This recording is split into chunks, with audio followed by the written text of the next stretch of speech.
Hello guys, আসসালামু আলাইকুম। আপনারা সবাই কেমন আছেন? আলহামদুলিল্লাহ আমরা অনেক ভালো আছি। তো আজকে আমি রান্না করব হচ্ছে কি আলু মসুর ডাল দিয়ে বাতোয়া শাক। তো দেখেন কিভাবে আমি আজকে আলু মসুর ডাল দিয়ে বাতোয়া শাক রান্না করি। তো প্রথমে চলে আমি একটা হাঁড়ি বসে দিয়েছি, এবার পরের মতো আমি দিয়ে দিলাম তেল।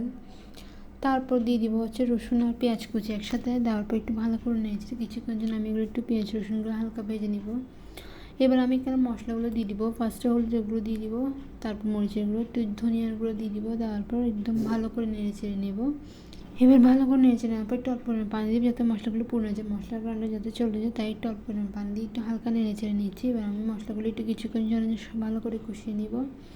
তো দেখতেছেন আমি মশলাগুলো একটু ভালো করে নেড়ে চেড়ে নিচ্ছি যাতে একটু ভালোভাবে কষানো হয়ে আসে। তো মশলাগুলো কষানো হয়ে আসলে আমি এখানে মসুর ডালগুলো দিয়ে দিব।